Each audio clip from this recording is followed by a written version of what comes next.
নাও, বিয়ে করে নিয়েছি আমার গার্লফ্রেন্ডের সাথে। এবার খুশি তো? যাক, ভালোই হয়েছে। এখন আর তোমাকে অন্তত লুকিয়ে লুকিয়ে দেখা করতে হবে না। ঠিকই বলেছো, এখন যা আছে তোমার চোখের সামনেই আছে।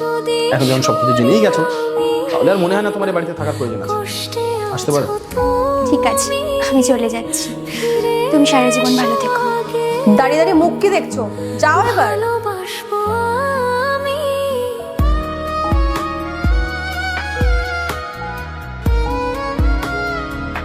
চলো ভিতরে যাই।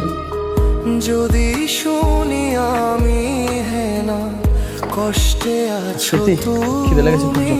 খাবার দাও না। ফিরে খাবার? আমি তো খাবার বানাইনি। আসলে আমার না প্রচন্ড খিদে পাচ্ছিল, তাই ভাবলাম খাবার বানিয়ে দেওয়ার জন্য তো ঘরেও কেউ নেই, তাই আর কি খাবার অর্ডার করে নিয়েছিলাম নিজের জন্য, আর খাওয়াও হয়ে গেছে। তুমি খেয়ে নিয়েছো, কিন্তু আমার জন্য একটু বানাবে না? আর আমি এত কষ্ট করে অফিস থেকে এসে আমার খিদে পেয়েছে প্রচন্ড। হ্যাঁ, তো তোমার যখন খিদেটা পেয়েছে নিজে কি করে নাও না, আমাকে বাবা কেন বলতে আসছো? আরে তো একটুখানি খাবার বানালে কি যায় তো? সারাদিন তো বাড়িতে বসেই থাকো। এই শোনো, আমার উপরে না চিৎকার করে কথা বলবে না। আমি তোমার এক্স ওয়াইফ নই, সবকিছু শুনে নেবো, বা এবারে চাকর নই, যেটা বলবে সেটা করে দেবো। পারবো না। নিজের খিদে পেয়েছে, নিজে গিয়ে করো। সারাক্ষণ চিৎকার করবে।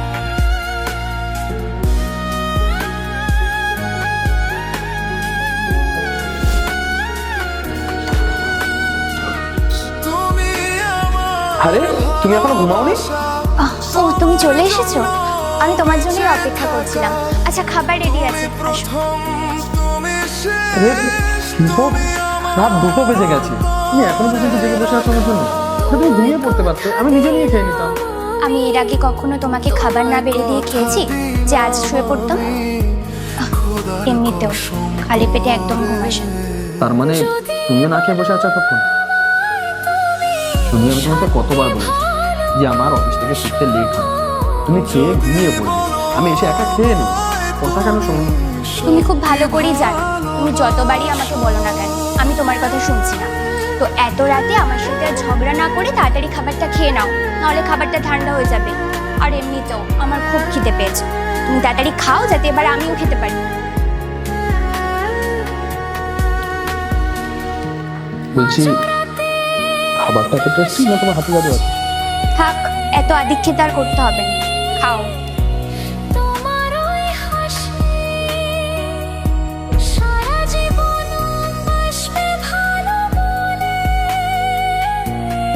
সত্যি আমার একটু কথা বলার ছিল। বলো। সন্ধ্যায় না আমার মা বাবা আসছে। কি? হ্যাঁ, সন্ধ্যায় আমার মা বাবা আসছে, ওরা অনেকদিন পরে আসছে, তো ওদের জন্য একটু ভালো কিছু বানিয়ে। তোমার বাবা মা আসছে? হ্যাঁ। তো সেটা আমাকে আগে কেন বলোনি? বল, তোমার বাবা মা যখন আসছে আমার পারমিশন নিয়েছো? আরে আমার বাবা মা আমার বাড়িতে আসছে, তার জন্য পারমিশন নিতে হবে। তুমি হয়তো ভুলে যাচ্ছ, এই বাড়িটা না এখন আমার। তো যদি এই বাড়িতে কেউ আসে না, তোমাকে বলতে হবে বা পারমিশন নিতে হবে, হয়তো তোমাকেও না এই বাড়ি থেকে বার করে দেবে। আচ্ছা, এবার বুঝলাম। তার মানে তুমি আমার সাথে বিয়ে করেছিলে আমাকে ভালোবেসে না, শুধু আমার প্রপার্টি থেকে?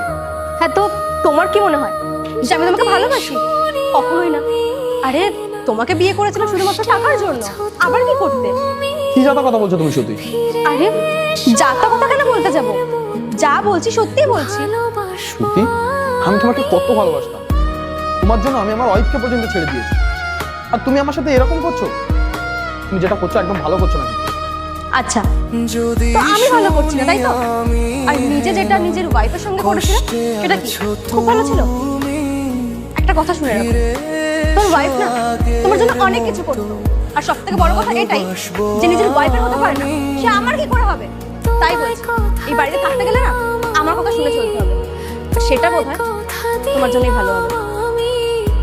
খোদার কসম করে যদি বলো